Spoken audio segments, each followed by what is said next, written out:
Jason from Sugar Tree Farms donated both these bikes and then dared us to ride them back to Tampa. But it's me and you versus the world, kid, and it's a big world. You okay? Were you about to pass out? No! No! Shay, God damn it, please. Uh-oh, there it goes. Uh-oh.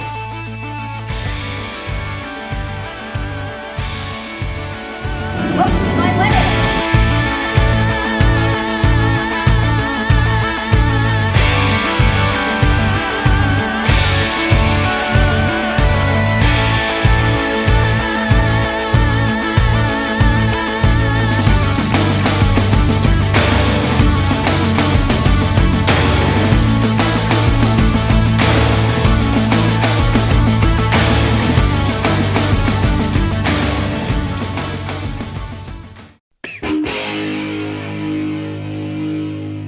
All right, Danger Girl, let's rock and roll. Hell yeah. Hell bent for pleather, baby. Damn, man. Utah just hits different, baby. It really does, man. There's just something so freaking special about this place. I see what everybody else sees in it, and we just passed a, rich dickhead outpost back there with a bunch of houses being built for all the Californians who've all of a sudden realized that they love something about Utah, too. I don't blame them. Yeah, maybe someone will step in and stop them and preserve the land, but it looks like this is getting developed. It is what it is. I can't cry about it. I'm kind of pragmatic about stuff like that. I just kind of look at it and go, thus is the march of time, and this is the way it is now, and one day the earth will scratch us off her back like the fleas we are, and you'll never even know we were here. So what does it really matter how many houses we build around here anyway? Oh, hell yeah. A man out enjoying the day. I love it. It's just so gorgeous out here. It's like it shouldn't be allowed. I've said it before and I'll say it again. Now, I don't really believe in anything, man. I believe in nothing, Lebowski. But sometimes when I look at stuff like this and you look how absolutely gorgeous it all is, you can't help but go, you know what? I think I understand what those creationists are talking about. This is so beautiful, it seems like it's on purpose, doesn't it? Wow. And then right around the corner to that.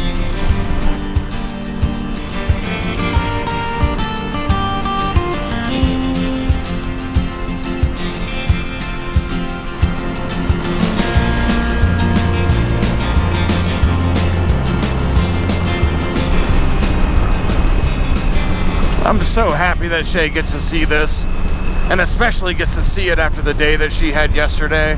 Freaking earned it. Because,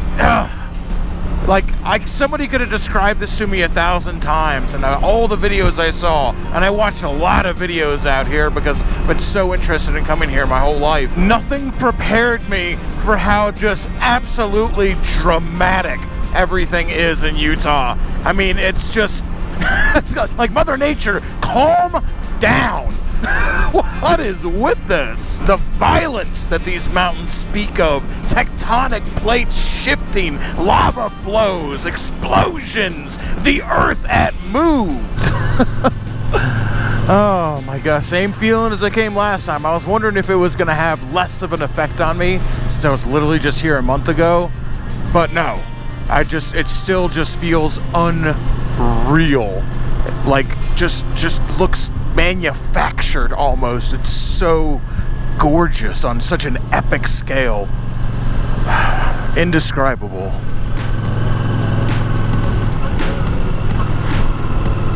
Shay, look behind you. She's got the baby, he's got the dog. All right, we had a couple of nice Greek tourists, and I got to add one more photo of me and them in their phone. So always take people's pictures. You see some couple with a camera or a phone out here, and especially if they're from out of the country, take their picture. Just also take a picture of yourself so they have something to remember you by. I thought it wouldn't be as good the second time around. Just as good, if not better. I don't see how you could ever get sick of coming to this place. Although I'd like to try and find out. I want to come back a third time. Of course, got to. Next time I want to come, I want to bring my truck and a couple of dirt bikes in the back because I really want to explore Utah on a dirt bike. It just looks prehistoric. I mean, I guess it is. So this is a good reason it looks that way, huh?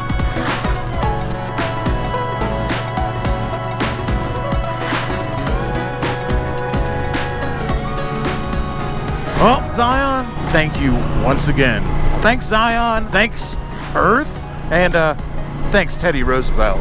Those are the three thanks I'm going to give today. In an incredibly rare moment of me recognizing my own hubris, I actually decided for once ever to fact check the things I just randomly ejaculate out my mouth. And I found out that Teddy Roosevelt did not actually incorporate Zion as a national monument, even though he is definitely the person to thank when it comes to most national monuments and national parks around the United States. He really did the most where that's concerned. And I might not have chosen to do anything, but one of the things when I was reading about Zion and where it came from, it's actually the first national park from what I understand. So it is the oldest national park in America, which is really neat, and it makes a whole lot of sense because of how beautiful it is. I can understand why even back, over 100 years ago, people were saying we can't be putting houses in this or destroying it because it's so beautiful, and everyone who lives in America needs to see this absolutely beautiful part of America. But every time I've been to Zion, all 2 times, by the way, I've oftentimes said that, even though I don't believe in anything, I'm not a man of faith. I'm not a man of God. As anybody who watches my videos can well tell you, I usually in the first minute I'm committing or saying something blasphemous. And even though while I do that, I still have a lot of respect for people of faith, and especially people who are people of humble faith, and people who may have it as part of their personality, but it's not their only personality trait, if that makes sense. I've also often looked at Zion and said, I understand why creationists would think that, or would believe that this was all made, because Zion is so beautiful and so gorgeous that you would say, like, how can this not be planned? How can this not be made? My counter argument to that is, it's only beautiful when we look at it and we assign beauty to it. Until the human brain assigns beauty to something, it is neither beautiful nor ugly. It's nothing. Our perception of it is what gives it beauty. But I digress. There's a very cool quote from the very first European to inhabit Zion. It was inhabited by indigenous people before that. The first person of European descent to occupy Zion, a man named Ben Hunan, I'm probably saying that wrong, said, "A man can worship God among these great cathedrals," speaking of Zion, of course, "as well as in any man-made church. This is Zion." And, then other people started settling there as well. And I just found that to be really poignant. And I know this is not my usual, like big ass titties and beers and butts and motorcycles and going fast. This is a little more of a reflective thing. I just went, that does make sense. Of course, people have been coming here for years and realizing and going out here and seeing the face of God in these cliffs. Like, why wouldn't they? I can, even though I'm not a believer myself, I can totally see it.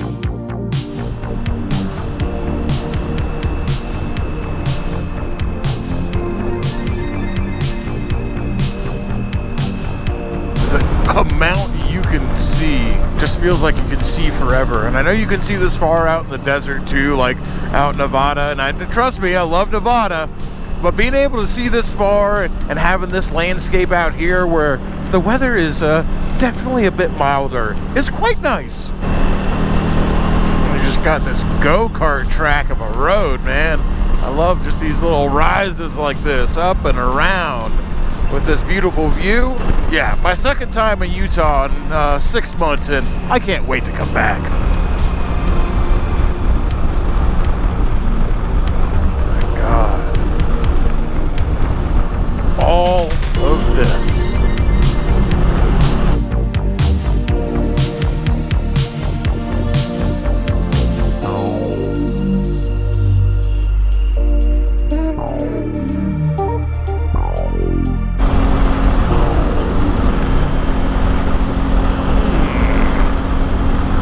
Going to the Grand Canyon, and yeah, that looks like there's a pretty big hole over there. It's crazy that the architecture, or the landscape, whatever you want to call it, of Utah is so dramatic and so huge, but even then, it can change so drastically. Literally in like 10 miles, it looks totally different, but it's still on the same gigantic scale. That really blows my mind. Climbing now. Going to see the big hole. Well, this is not where I saw the Grand Canyon last time I came here. Last time I came here, I definitely saw it like in the forest. This is way more like the desert, so I'm pretty excited. I get to see it in a different spot. In an incredibly rare moment of me recognizing my own hubris, I actually decided for once ever to fact check the things I just randomly ejaculate out my mouth. Well, I'm a moron. It's actually the exact same place I saw the Grand Canyon last time. We just started from a way different place, but I got to see some stuff I'd never seen before, so once again, I'm not complaining. And of course, the ride into the Grand Canyon after Zion is just primo, so life is good, trust me. Let me give you a piece of advice. Standing up with your helmet on in the Grand Canyon National Park, not recommended. I just took a bee to the face and got stung in the face. The ride is beautiful, but now my face hurts pretty bad. I guess there's a give and a take to everything, like I've just been telling Shay the entire time. Oh, you can't appreciate all of this beauty without a little bit of hardship. So I guess my hardship today is a bee stinger in the head. Well, there it is. The Grand Canyon. Absolutely beautiful. My face swollen. What always gets me is you're like, wow, that's pretty big. And then you start looking harder and you're like, well, okay, those are like the same size trees over there that are over here. This is big. If you look all the way right there, and all the way at the bottom, there's caves. Yeah, that's where they keep holding experiments. That was in the desert. I saw those. I went to go exploring last time. This is way better. The scope of this is just out of control. Really. Hold up my finger for scale. Oh, sorry. If you compare that chipmunk to this entire Grand Canyon, you can see that it's pretty huge.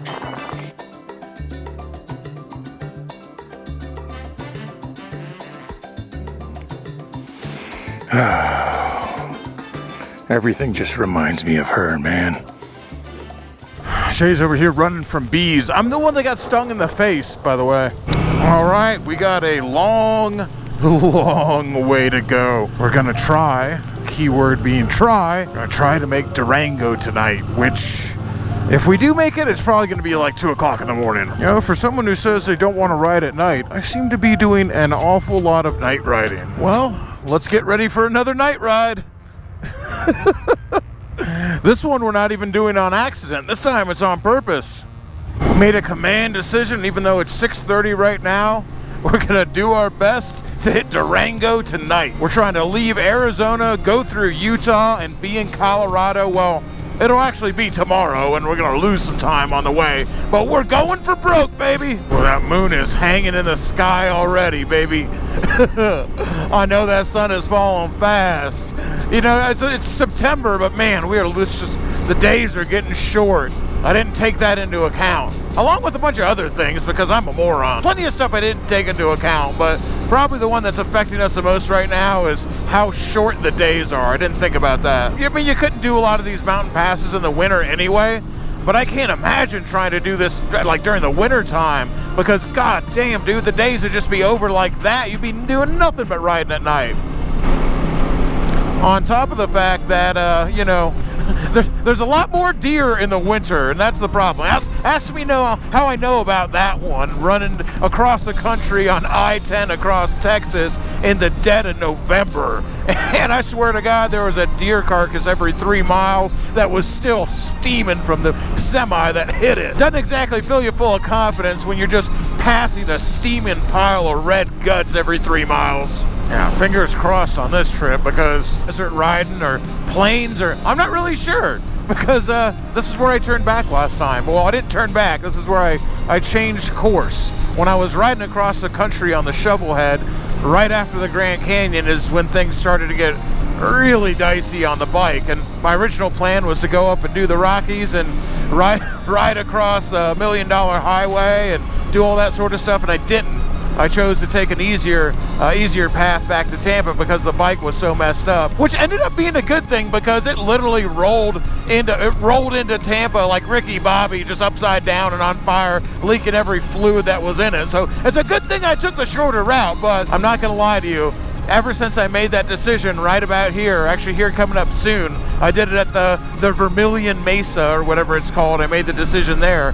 Ever since I did that, I've been just like obsessed with going the other way, with doing the trip like I had initially envisioned it. And I haven't been able to stop thinking about it. And, well, now, here I am, aren't I? What do they call that? Manifesting? Not really sure what that means. All I know is I wanted to do it, and barring disaster, now it's happening. But we are on a couple of 40-year-old Hondas instead of a 44-year-old Harley. I'd say our chances are just slightly higher of making it this time. But whenever you're dealing with a motorcycle that's old enough to be a grandpa, sometimes a few things happen that are unexpected, but doesn't that make it a lot more fun? Some people would say no.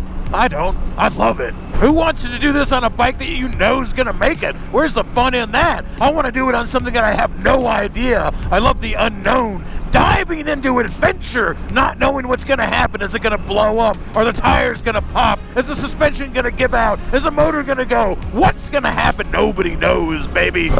Doing it on a bike where you know it's going to make it? Where's the fun in that?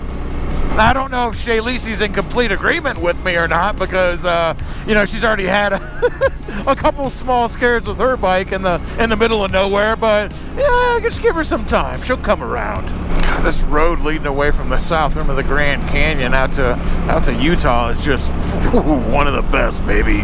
I just remember riding the shovel head down it and just loving it so much and still being worried about the bike, which I like. I'm not saying I was complaining about having to make sure that the bike made it. That was part of the whole experience. I wanted to know how, people did it in the 60s and how they got a motorcycle all the way across the country. I wanted to know, so I'm not lamenting that. But I could still, I could just taste the $1 Million Highway. I could taste the Rockies. I've never even been to Colorado before. And I had to say no. It was the right thing to do because it wasn't just me, it was David too. And thanks to Jason from Sugar Tree Farms, now I'm back for revenge. Revenge on the Rockies. Whoever said vengeance is a dish best served cold, I don't know, man. I like mine piping hot with a side of queso. Delicious. I could just run back and forth on this road all frickin' day. Amazing. It's one of those roads that just transitions from curve to curve. It's not like it's like insane switchbacks or anything like that. There's a couple of tight turns, but it just transitions from curve to curve. Like this right here, this is the first straight section of the road for 25 yards that I've been on in like over a mile. It's very cool. And the Vermilion Mesa appears before us. It's a sign, baby. It's a sign. It was at the same grand reveal that I experienced so much awe, so much wonder, and I just felt so alive at this trip, looking at that thing appear in the distance. And then I had to make the decision to cut it short, which was still, like I said, the right decision. Not this time, baby. Not this time. This looks so insane. I wish I could somehow capture the scale of it. Unfortunately, I am a terrible photographer, not a great editor. I don't really know what I'm good at. Not much, that's for sure. This is it. This is where the last one ended. Or it didn't end, I made it all the way back home, but by the skin of my freaking teeth. But this is where the last trip stopped going exactly how I wanted it to, where I had to make some concessions because the bike I was on. And now I'm back, and it's gonna be different this time, and I can't freaking wait. Colorado, here we come. But that's a story for another day. Till next time, y'all, keep it weird.